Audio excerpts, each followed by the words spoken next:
Morning everyone. Envira online school में आपका हार्दिक अभिनंदन करती हूँ।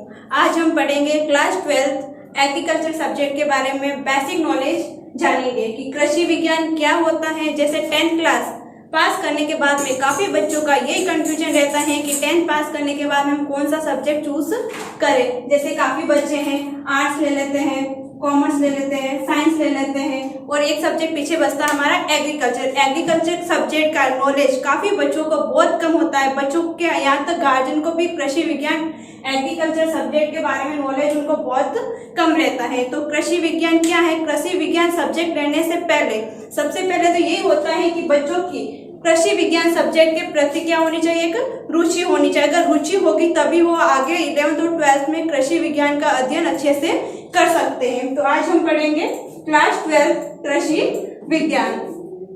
कृषि विज्ञान, कृषि विज्ञान अंग्रेजी में इसको हम बोलते हैं एग्रीकल्चर और हिंदी में हो जाएगा हमारा इसका कृषि विज्ञान।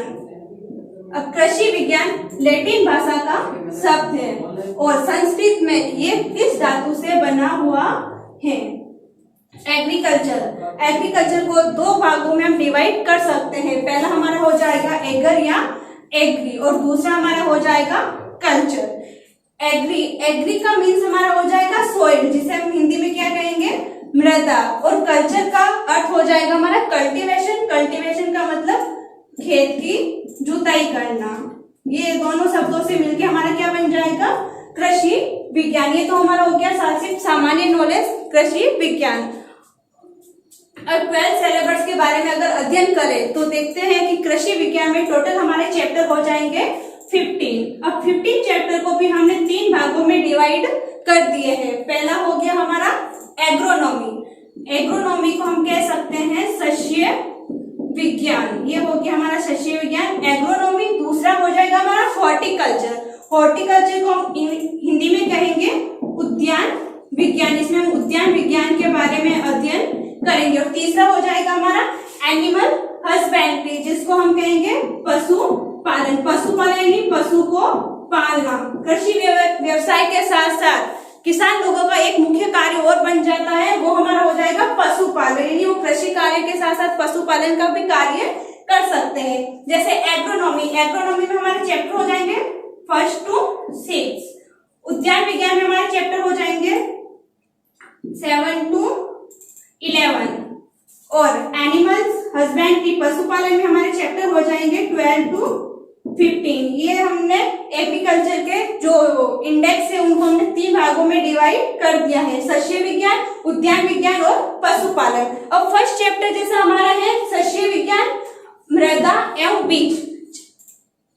शस्य विज्ञान मृदा एवं बीज चैप्टर से स्टार्ट करते हैं हम। शस्य विज्ञान क्या है? शस्य विज्ञान अंग्रेजी में एग्रोनॉमी हो गया। एग्रोनॉमी को 2 भागों में हमने डिवाइड कर दिया है। जैसा पहला हो गया हमारा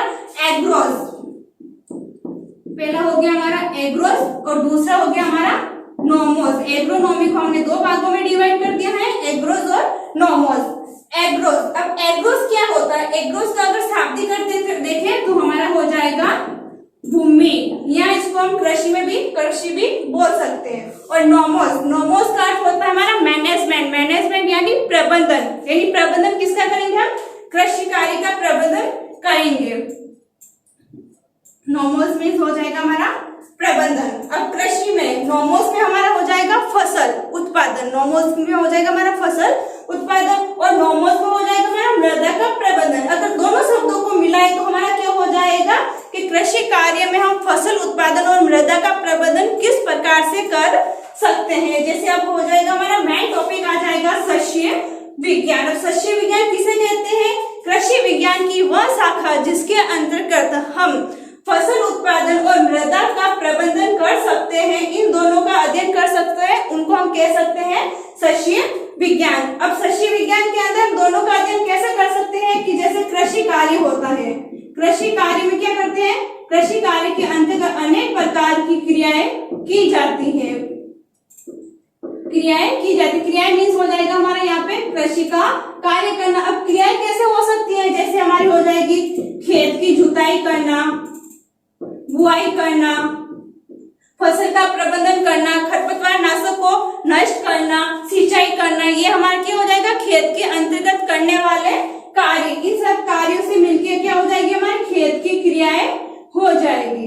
अब हम पढ़ेंगे शस्य विज्ञान का महत्व व कार्य क्या है। सबसे पहला हो गया शस्य विज्ञान का महत्व जैसे प्राचीन काल से चला आ रहा हमारा एक कृषि कार्य, यानी पीढ़ी दर पीढ़ी लोग क्या कर रहे हैं, कृषि कार्य को अपनाते जा रहे हैं, जिसमें कृषि कार्य को अपनाने के साथ साथ वो पशुपालन का कार्य भी करते हैं, जिससे पशुपालन के माध्यम से उनके पास बैल होती है, तो बैल के माध्यम से वो खेत की जुताई आसानी से कर सकते हैं, दूध प्राप्त कर सकते हैं, गोबर से जिनसे वो क्या बना सकते हैं, जैविक खाद बना सकते हैं। ये तो हमारा कृषि विज्ञान के महत्व के अंतर्गत आ गया है कि प्राचीन काल से चला आ रहा एक हमारा मानव का मुख्य कार्य हो गया, वो हो गया हमारा कृषि कार्य। कृषि कार्य के साथ साथ वो पशुपालन का कार्य भी कर रहे हैं, जिसे हम मिश्रित कृषि भी कह सकते हैं।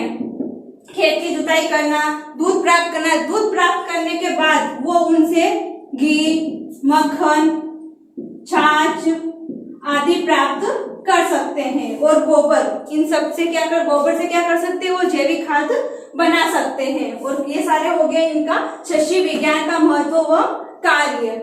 अब शस्य विज्ञान, काफी लोगों को कंफ्यूजन रहता है कि शस्य विज्ञान कला है या विज्ञान। काफी लोग शस्य विज्ञान को कला मानते हैं और काफी लोग क्या करते हैं, शस्य विज्ञान को विज्ञान मानते हैं। काफी लोगों के बीच में यही प्रॉब्लम्स रहती है कि शस्य विज्ञान कला है या विज्ञान। इसके बारे में हम अभी चर्चा करते हैं कि शस्य विज्ञान विज्ञान है या कला। अब पहला पॉइंट देख लेते हैं, कला। शस्य विज्ञान ये क्या है, कला है। शस्य विज्ञान विज्ञान भी है और कला भी, और दोनों भी है, तो शस्य विज्ञान कला।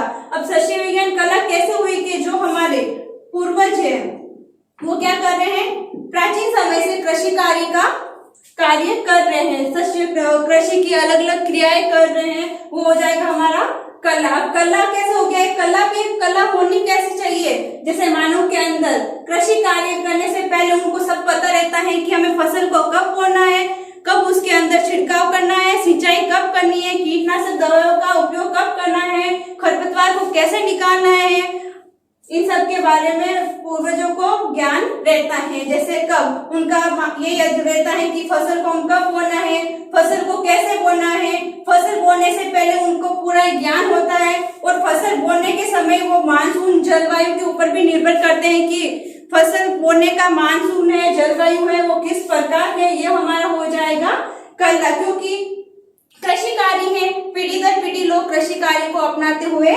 आ रहे हैं। दूसरा हो गया विज्ञान। चलो एक छोटा सा टॉपिक लेते हैं हम, एग्रीकल्चर सब्जेक्ट है, उसके अंदर हम एग्रीकल्चर केमिस्ट्री और एग्रीकल्चर बायो भी पढ़ेंगे।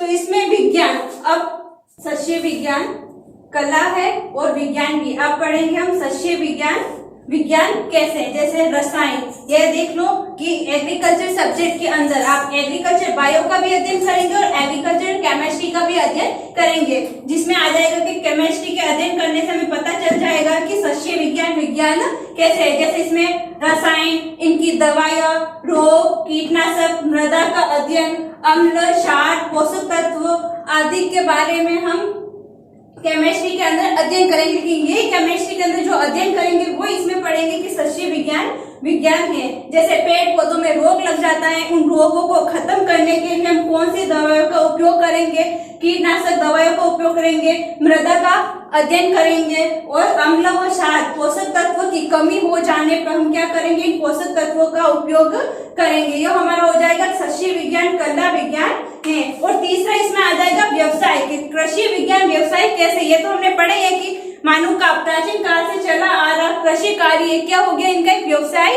बन गया है। जैसे लोग दूध, दही, घी ये सब इनको बेच रहे हैं, गोबर को जैविक खाद के रूप में बेच रहे हैं। ये क्या हो गया, मानव किसान लोगों का एक व्यवसाय बन गया है। शस्य हो जाएगा हमारा नेक्स्ट टॉपिक, शस्य विज्ञान की आवश्यकता। शस्य विज्ञान की आवश्यकता किन किन क्षेत्रों में आवश्यकता होती है। जैसे पहला हो गया हमारा कृषि उत्पाद में। कृषि उत्पाद में कैसे हो गया कि कृषि का मेन मुख्य अंग कौन सा हो गया, हमारा फसल। क्योंकि खेतों के अंदर कृषि कार्य करेंगे तो उसके अंदर हम क्या बोएंगे, फसल बोएंगे, बीज बोएंगे, तभी हमें क्या प्राप्त हो जाएंगे, फसल प्राप्त हो जाएंगे। लेकिन फसल के साथ साथ अगर हम चाहे, जैसे सेकंड टॉपिक हम हमने देखा था हमारा हॉर्टिकल्चर, अगर खेत के अंदर फसल बोने के पास अगर थोड़ा सा भी स्थान खाली रह जाता है तो हम वहाँ पे क्या कर सकते हैं, फल को भी बो सकते हैं, जिससे हम अच्छी कमाई कर सकते हैं ना, कृषि का अच्छा व्यवसाय कर सकते हैं ना। पहला पॉइंट हो गया हमारा कृषि उत्पाद में, फसलों उत्पादन कृषि का एक क्या बन गया, एक मुख्य अंग बन गया है। दूसरा पॉइंट हो जाएगा हमारा नियोजन में। नियोजन का मतलब होता है कि कोई भी कार्य करने से पहले हम क्या करते हैं, उसका एक योजना बनाते हैं, उसकी प्लानिंग करते हैं ना, पूर्व में क्या करते हैं, उसकी प्लानिंग करते हैं। जैसे वर्तमान में अनेक कृषि विश्वविद्यालय है, अलग अलग संस्थान है, शोध प्रसार में रत हैं। जैसे हो गया कि काफी लोग क्या होते हैं, किसान लोग अपने कृषि कार्य के अंतर्गत इतना घाटा खा बैठते हैं, जिसमें क्या हो जाता है, उनको बैंक से ऋण लेना पड़ता है। वो क्या हो जाएगा, हमारा नियोजन के अंतर्गत आ जाएगा। तीसरा पॉइंट हो जाएगा हमारा व्यवसाय में, क्योंकि कृषि कार्य क्या बन गया है, तो व्यवसाय बन गया है। दिनों दिन व्यवसाय के साथ साथ पहले कृषि कार्य अपने घर तक स्थिर था, फिर वो बाहर तक हो गया, बाजारों तक हो गया, बाजारों से बड़े बड़े उद्योग भी बनने लग गए हैं। जैसे तीसरा पॉइंट हो गया हमारा व्यवसाय में कृषि स्नातक, जिससे कृषि विज्ञान की सिद्धि प्राप्त है। इसकी सिद्धि कैसे प्राप्त है, जैसे बड़े बड़े यंत्र बनने लग गए, बड़े बड़े व्यवसाय क्या हो गया, एक व्यवसाय से दूसरे व्यवसाय से क्या हो गया, लोगों का लेन देन शुरू हो गया, बड़ी बड़ी एग्रो इंडस्ट्रीज बनने शुरू हो गई। और चौथा पॉइंट हो गया हमारा उद्योग। अब तीनों को मिला के सबसे बड़ा कार्य क्या हो जाएगा, लोगों का उद्योग हो जाएगा। वो क्या करते हैं, कृषि का भंडारण करके एक बहुत बड़ा उद्योग बना लेते हैं, जिसमें डेयरी उद्योग के लिए हमें फसलों की, चारे की आवश्यकता पड़ती है। दूसरा हो जाएगा हमारा गुड़ शक्कर। अब उद्योगों में क्या करते हैं, बड़े बड़े उद्योग होते हैं, वहां पर गुड़ का बनना, शक्कर का बनना, ये किसके माध्यम से होगा, फसल के माध्यम से होगा। फसल कौन सी हो जाएगी, हमारे गन्ने। तीसरा गन्ना हो जाएगा, फिर क्या हो जाएगा, फसल। कपास क्या हो जाएगी, हमारी फसल है, इससे क्या बनने लग जाएंगे, वस्त्र, जो एक वस्त्र बन जाएंगे।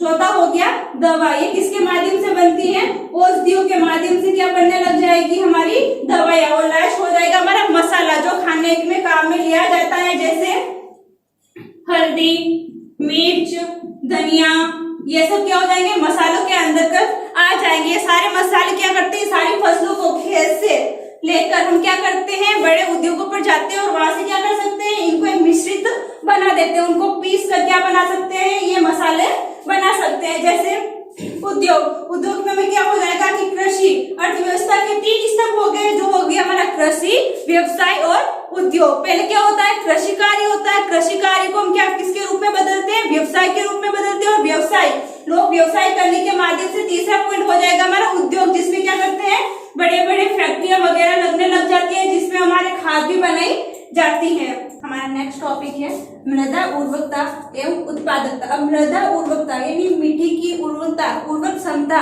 कैसी होनी चाहिए, अगर मृदा उपजाऊ होगी तभी वहां पे हम अच्छे से फसल को उगा सकते हैं। उत्पादकता, अगर मिट्टी अच्छी होगी, अगर मिट्टी उपजाऊ होगी, उर्वरक क्षमता उसमें अधिक होगी, तो उसके अंदर फसल की उत्पादकता की हो जाएगी, वो भी अधिक हो जाएगी। जैसे मृदा उर्वरकता कैसे कहते हैं, किसे, जैसे पादप वृद्धि, पादप का अर्थ यहाँ पे हो जाएगा पेड़ पौधे यानी पादप वृद्धि के लिए अनुकूल दशाओं में, यानी उसकी जो दशा होती है फसल को बोने से पहले, उसकी मिट्टी की क्षमता, अनुकूल दशाओं में मृदा द्वारा आवश्यक पोषक तत्वों को प्राय रूप से उचित मात्रा, यानी उसकी जो पोषक तत्वों की मात्रा होती है मिट्टी के अंदर, वो उचित होनी चाहिए तथा उपयुक्त संतुलन में प्रदान करने की क्षमता को हम क्या कह सकते हैं, मृदा उर्वरकता कहते हैं।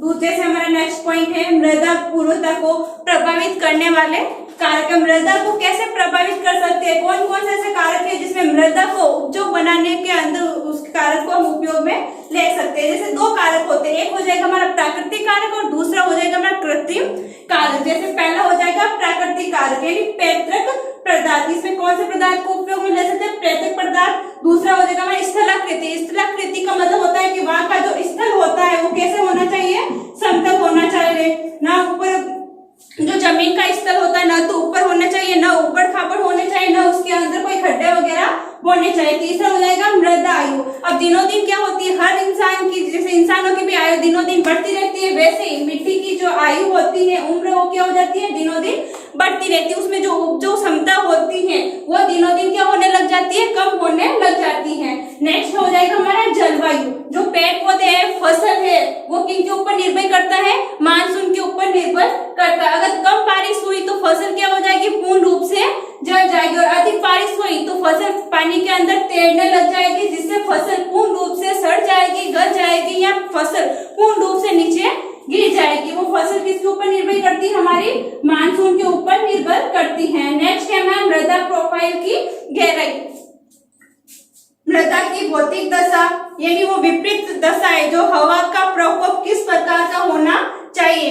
मृदा अपरदन यानी मृदा का क्या हो जाता है, दिनों दिन कटाव होने लग जाता है। कटाव कैसे हो जाएगा, अत्यधिक बारिश होने की वजह से वहां पे क्या आने लग जाएगी, बाढ़ आने लग जाएगी। बाढ़ आने के कारण क्या हो जाएगा, पानी के साथ साथ मिट्टी का भी बहाव होने लग जाएगा, जहाँ से सारी मिट्टी पानी के साथ बह जाएगी और वहां पे छोटे छोटे कंकर पत्थर वहां पे बाहर दिखने लग जाएंगे। वो हो जाएगा हमारा मृदा अपरदन यानी मिट्टी का कटाव होने लग जाएगा, वो हो जाएगा हमारा मृदा अपरदन। नेक्स्ट हो जाएगा, ये हमारा पॉइंट हो गया मृदा उर्वरता को प्रभावित करने वाला।